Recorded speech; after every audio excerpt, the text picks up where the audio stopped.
Huy, ako lang ba ang hindi mabubuhay ng walang gunting? Nagamit ko is, alam ko, gagamitin din ng mga tao to. Tita Barla, Tita Barla Loving Life. Yes, welcome to my vlog. Please subscribe and click the notification bell for more updates. See ya! Tita Barla at ang bago niyang buhay. Bagong ticket. Good morning mga kasari, mga katita. This is Tita Barla. Welcome to my channel. I would like to thank everyone for watching, for supporting my channel. Sa mga baguhan dyan, thank you so much. Hindi nyo ako ini-skipan, pinapanood nyo yung aking video, plus yung aking mga ads. Thank you so much. Kung wala kayo, hindi ako makapagpatuloy ng ganito. Ginusto ko din itong magyaw-yaw ng magyaw-yaw. Kasi wala naman ako masyadong kausap dito sa tindahan kung walang tao. So, isi-share ko na lang sa inyo. Ang isi-share ko sa inyo is yung pagbili ko kay Sikwa ng gunting at saka eraser. Huy, ako lang ba ang hindi mabubuhay ng walang gunting? 180 pesos na gunting for 12 pieces is 15 pesos ang isa. Pero ito ang ipapakita ko sa inyo, ang aking ayusin na gunting. Kanina pa akong laging nalaglagan dito ba, tapos ang tutulis din. Sandali, baka malaglagan. Super sharp siya.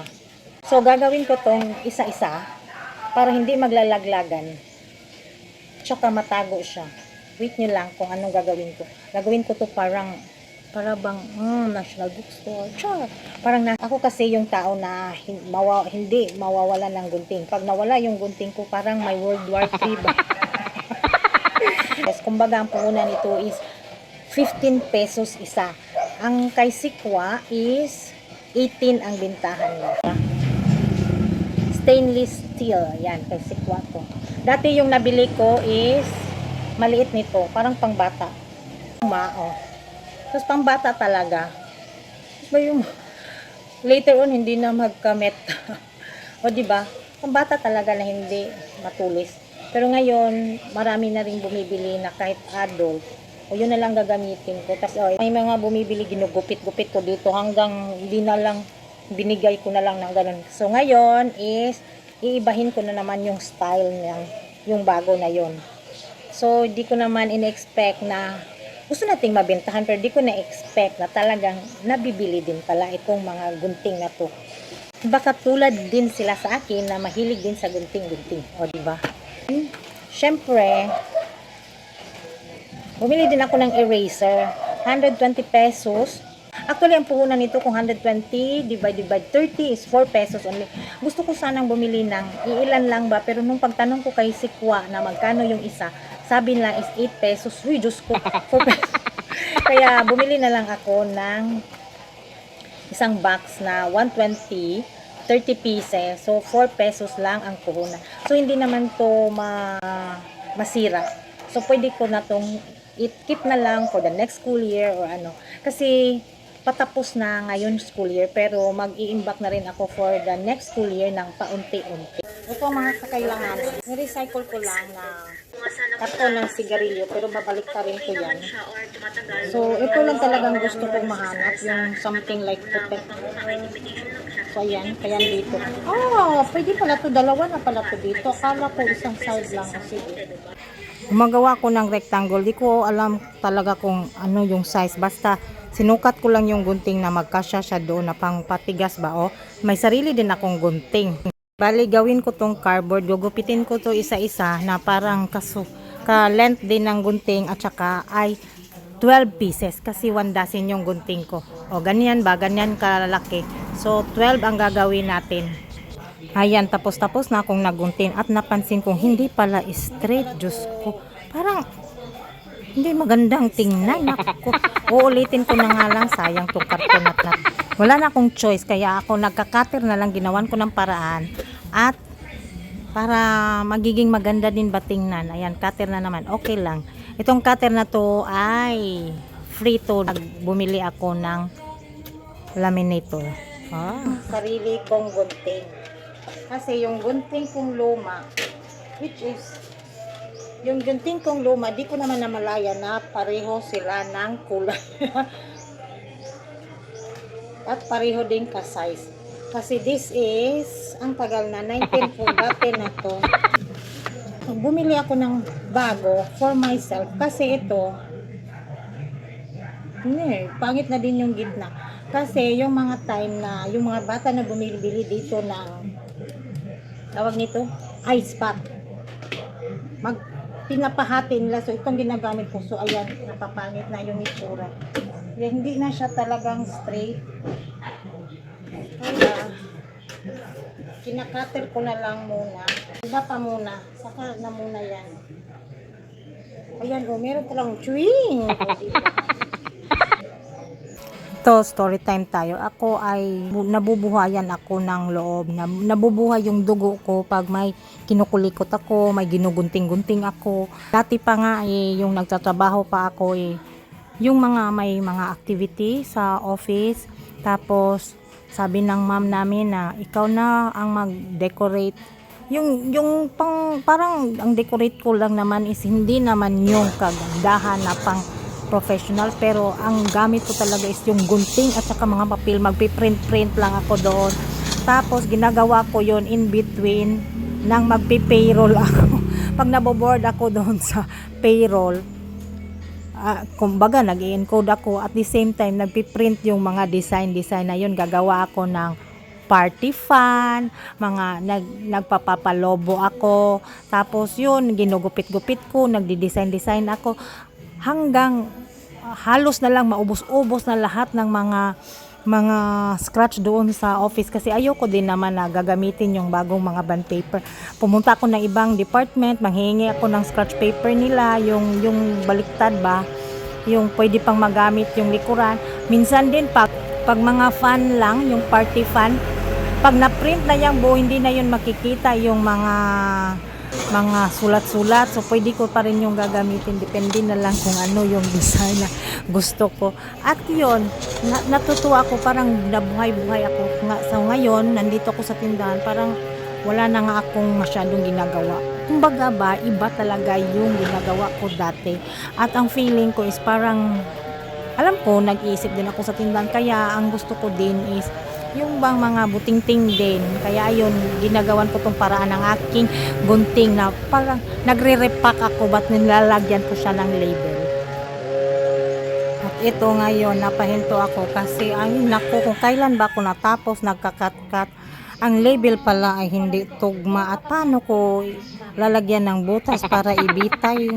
Diyos ko, yung para sabitan ba ng gunting. Ayan, magbote na lang, karton ito ng sigarilyo, di wala akong gastos. Oras lang. Ayun, sa bagay, wala naman din bumibili. Sige, gagawa na lang ulit ako ng mahaba-haba pa ng konti para matakdo na yung label ba. Kailangan ko din itong tapusin ngayon kasi para ma-display ko na itong mga gunting. Sayang din naman ang oras at araw kung hindi ko ma-display itong gunting. Wala din pa namang taong na bumibili, so at least magiging busy na rin ako. Nabuburaot na ako sa katumal dito ngayon. Wala naman tayong masyadong ginagawa, wala ding bumibili. Wala din naman tayong i-display kasi kukunti lang naman yung nabili ko noong Sunday. Kasi paano ba hindi naman nabibenta. Marami pa naman tayong stock, so konti lang nabibili ko. Sana matatapos ko rin to. Alam kong tatapusin ko talaga to dahil hindi ako mapakali pag hindi ito matapos. Itong pagkakamali ko is, kumbaga, tulad ba ng buhay na magkamali tayo at may pa-chance din tayong magbago. O ayan, binago ko na, tamang-tama na yan. O haya, o diba?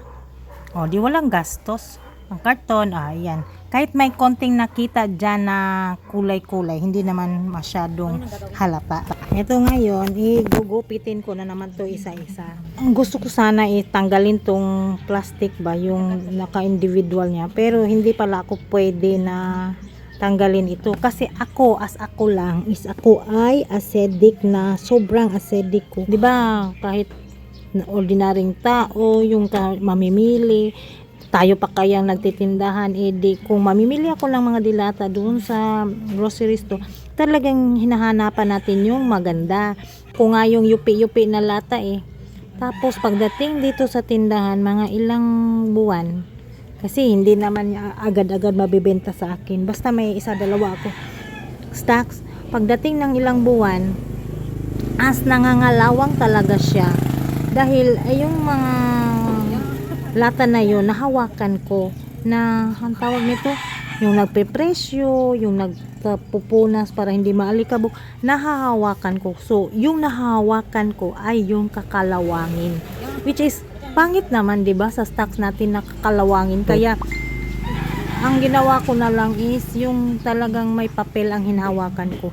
So, itong gunting, ayoko na itong tanggalin sa kanyang plastic. Ito na ang moment of truth.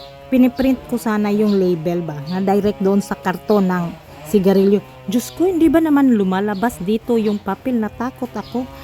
At tinawag ko sa husband. Kasi hindi na lumalabas yung papel. Uy, Diyos ko Lord.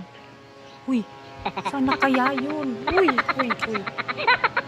Ay, ayoko na. Ayan, galit na yan. Hindi na kumikibo dahil bakit daw pinasok ko pa yung karton. Ato na, napagdesisyonan ko na lang na i-photocopy ko na lang ng colored. Iniisa-isa ko yan kasi ganyan lang kahaba talaga yung label. Isa, copy. So, nagiging dalawa, copy ulit. Hanggang nag-aayos na. At ito na naman ay gugupitin ko sa cutter na naman. Yun nga pala, yung gunting ko na pang sarili ko yung bago. May iba akong pag guguntingan niya na hindi pwedeng sa karton or what.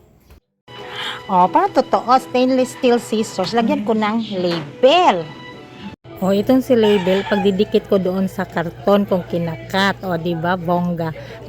Natapos ko yung ng label, saka ko pa ipapasok ng plastic at isisealed ko na yon. Oh, di ba? Parang magiging bonggang-bongga na tayo niya ng gunting. So, mapipresyohan ko na siya ng 20 pesos. Ayan, isisealed ko na siya isa-isa.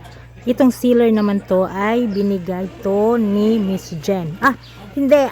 Kumbaga nanalo ako kay Miss Jen noon at binili ko siya ng sealer. O, diba? Gamit na gamit itong aking sealer. Feel ko lang parang nasa tindahan bang totoo na nakaseal. Okay, o see? Ang ganda-ganda ng label. Stainless steel scissors. Na lang yan tinanggal. Alam nyo na bakit. So, ngayon. Ayan. Individually pack. Ayan. May pa-label pa. Ayan. Scissor. O, diba? Na natin yan dito. O, diba? Sa bayan, 18 pesos. So, sa akin is 20 pesos. Pero ang totoong puhunan nito is 15 pesos. O, diba? Okay, sasabit na natin dyan. Makikita na yan dyan sa harapan. O, diba? O, ganda-ganda na. Pipresyohan ko nga to. Katabi ng mga chichirya. O, diba? Kita na. O, ganyan. 20 pesos. Siya, hindi na yan. Makikita na yan.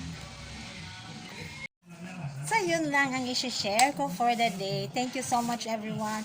Thank you for watching my channel. And sa hindi pa nakapag-subscribe, please subscribe, Tita Barla. Ayun lang ang aking DIY repacking ng gunting. O, diba? Bye! See you on my next vlog.